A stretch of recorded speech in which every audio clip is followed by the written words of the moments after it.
All right, Shalom. First and foremost, I want to give all praises, honor, and glory to Yahweh, Bahashim, Yahweh Shai, Bahashim, Rakah Quadash, which is the true name of the Heavenly Father and His only begotten Son, are two great kings, the gods that the King James Bible speaks of, which again, the true name of the Heavenly Father is Yahweh, and His only begotten Son, who the world in ignorance calls Christ. True name is Yahweh Shai.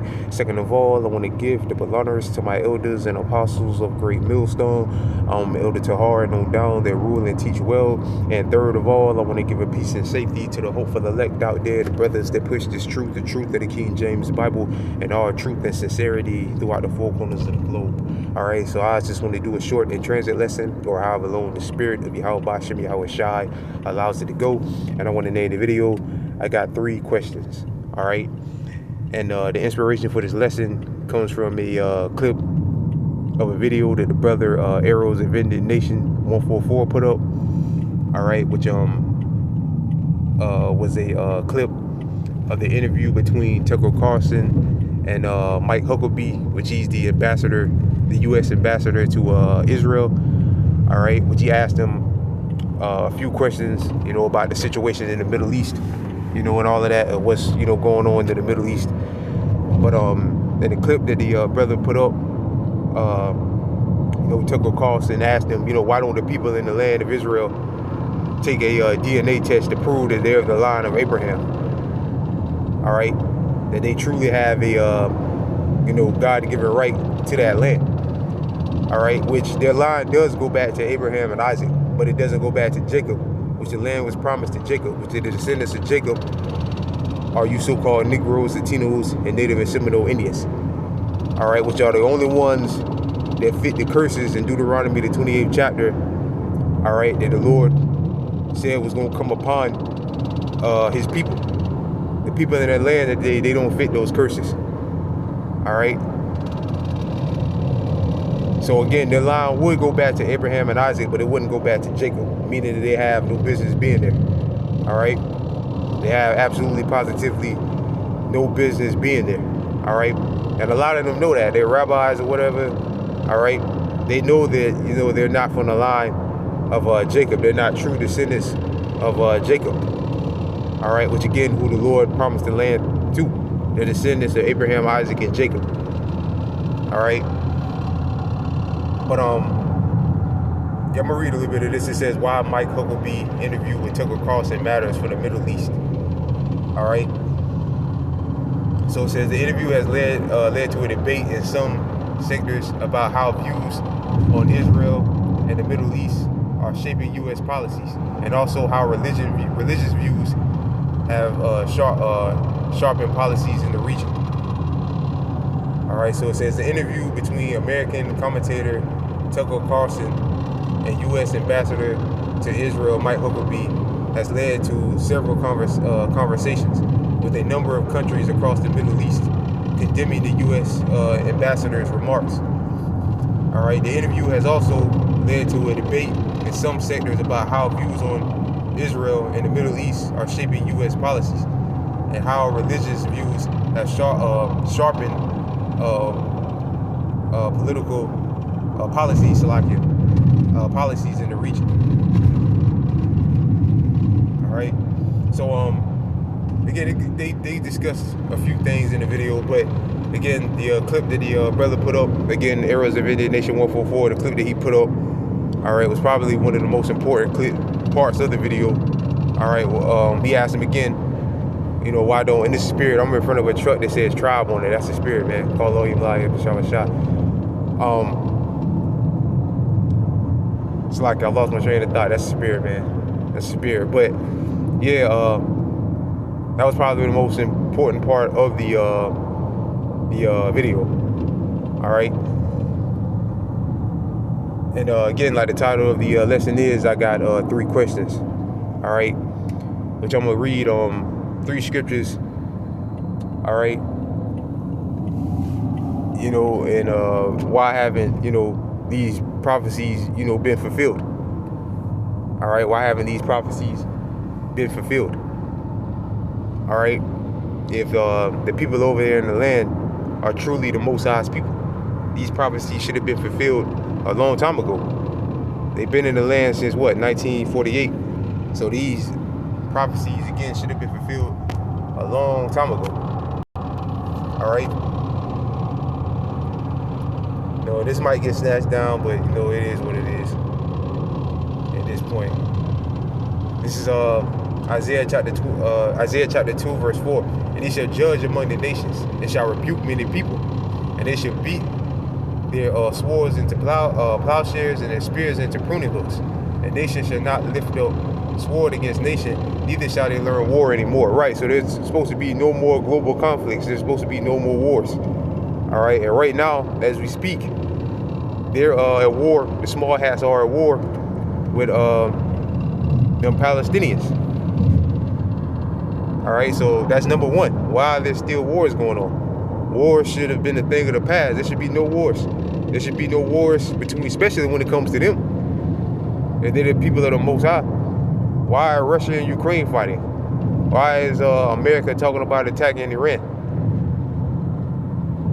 All right. Why is Babylon the Great still around? This was supposed to be done away with a long time ago. Even though I know a lot of them don't believe in the New Testament, but some of them supposedly believe in the Book of Revelations. All right. So that's number one. All right. And number two, where's King David? King David is nowhere to be found. Again, he's supposed to have been back around. He's supposed to have been showed himself. By now he should have been showed himself. All right. Again, they've been there since 1948. All right. So he should have been showed himself a long time ago. All right. And where are the other 11 tribes? All right. Where are the other 11 tribes? They only claim 2 tribes. All right, Judah and Levi. All right. Or the other 10 tribes, because they claim those two tribes. Where are the other 10? All right. This is Jeremiah chapter 30 verse 9. But they shall serve the Lord their power. And they're not serving the Lord their power. They're not serving. How do you serve the Lord your power? All right, by keeping His law, statutes, and commandments, which they're not doing. All right, they're not doing. All right, they got something called Pink City. All right, these banks, a financial institution, which are all owned by them. They charge overage way over 10% of it. They go overboard with usury, way overboard, which they're not supposed to be doing. All right, right along with all the other laws, statutes, and commandments that they break. So they're not serving the Lord their power. All right, well, they're not serving the Lord because He's not their power. They're not serving Him. All right, and they should serve the Lord their power and David their king, whom I will rise up unto them. Right, so where's King David? Now, this is during the time of our forefather Jeremiah. All right, King David had been, passed. All right, so this is talking about a future prophecy.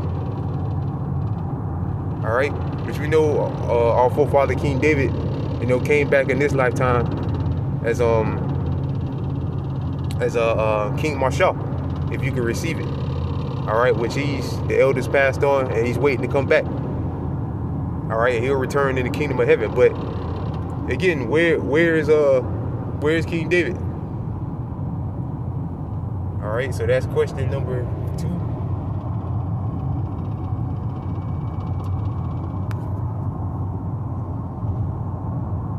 These are pretty much, the easy ones to ask, that they can't answer, that they won't answer.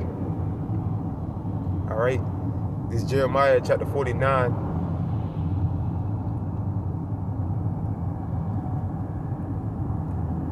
Or Barashia chapter 49, verse so I can see where to start.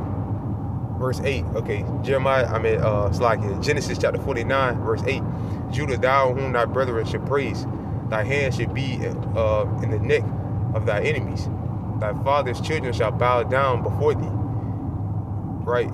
So they're claiming to be of the tribe of Judah, the ones that are over there, for the most part. The majority of them are claiming to be of the descendants of Judah. All right? When you say Jew, you mean Judah. All right? Verse 9, Judah is a lion whelping from the prey, my son, thou art going up. He stooped down and crouched as a lion, and as an old lion, who shall rouse him up? The scepter shall not depart from Judah, nor a lawgiver between his feet, until Shiloh come. Right, when is Shiloh coming? When Shiloh is the Messiah, the Lord Yahushua, which they don't even believe in the Messiah. All right? They're saying that he's going to return in the latter days. They don't believe that he returned, he came 2,000 years ago, and now he's getting ready to make his second return. They don't believe that. All right, some say that he was, just a prophet. Some say he didn't exist. All right, and some saying that the Messiah is coming. He still hasn't came yet. No, he came 2,000 years ago.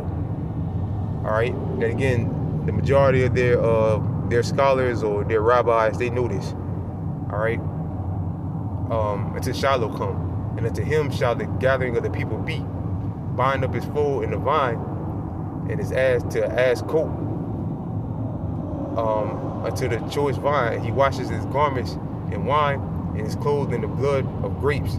His eyes shall be red with wine, and his teeth white with milk. Right, which when you read on the book of Revelations, all right, and also in the book of Daniel, it gives a description, mainly Revelation. It gives a description of the Lord, and it speaks about how his eyes are red with wine because he liked to drink wine. He drank it in moderation. He wasn't a drunk. All right. It speaks about how his hair was like a pure wool, proving that he was a so-called Negro. All right, because only Negroes have woolly hair. White people don't have woolly hair. All right. So, that's it. Those are descriptions. And again, those are the simplest ones. Some of the simplest ones to ask them. What about this prophecy? What about that prophecy? All right, and why hasn't that happened yet? If y'all are truly the Most High's chosen people. All right, so with that, I pray this lesson was edifying. I want to give all praises, honor, and glory to Yahweh, Bahashim, Yahweh Shai, Bahashim, Rakah Kodash. Double honors again to my elders and apostles of Great Millstone, and peace and safety to you brothers that push this truth and sincerity. And with that, I'm going to say shalom.